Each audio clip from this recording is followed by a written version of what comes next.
ब्रेकनंतर बुलेटिनमध्ये आपल्या सगळ्यांचं पुन्हा एकदा स्वागत। मवियातल्या ठाकरे गटाच्या नेत्यानं थेट राहुल गांधींना धमकी दिली आहे। राहुल गांधी नाशिकमध्ये आल्यास तोंडाला काळं फासू।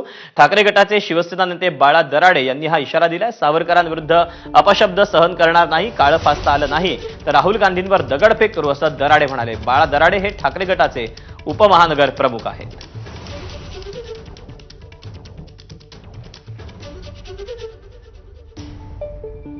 राहुल गांधी यांनी सावरकरांबद्दलचे काही दिवसांपूर्वी अपशब्द वापरले होते, त्यांना माफीवीर संबोधलं होतं। त्याचा आम्ही निषेध करतो व आम्ही नाशिकचे ॲडव्होकेट मनोज पिंगळे यांनी त्यांच्या विरोधामध्ये याचिका दाखल केली आहे व लवकरच राहुल गांधी कोर्टामध्ये हजर होणार आहे अशी माहिती आहे।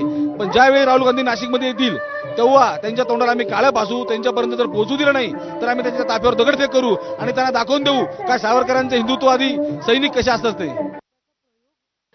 बाळा दराडेंच्या धमकीला काँग्रेसनं प्रत्युत्तर दिले। अशा धमक्यांचा आम्ही धिक्कार करतो असं काँग्रेस प्रदेशाध्यक्ष हर्षवर्धन सकपाळ यांनी सांगितलं। तर माजी मंत्री यशोमती ठाकूर यांनी देखील यावर प्रतिक्रिया दिली। एवढ्या जर धमक्या द्यायच्या आहेत आणि जर चर्चा आणि समीक्षा करायची आहे तर अरुण शौरी हे वाजपेयींच्या मंत्रिमंडळामध्ये मंत्री होते।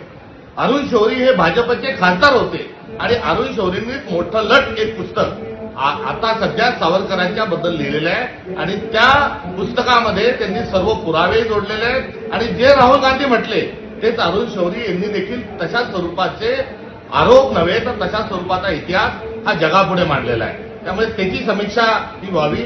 अशा ज्या धमक्या दिल्या जातात याचा आम्ही धिक्कार करतो, याचा आम्ही निषेध करतो आणि या धमक्या देणाऱ्यांना आम्ही पाहून घेऊ। नेतृत्व आमचं जे आहे ते आपल्या ठिकाणी आहे, मात्र काँग्रेसचा कार्यकर्ता आणि महाराष्ट्र प्रदेश काँग्रेस कमिटी ही अशा प्रकारच्या आरोपांना निपटून घेईल एवढं त्या निमित्ताने आम्ही सांगतो।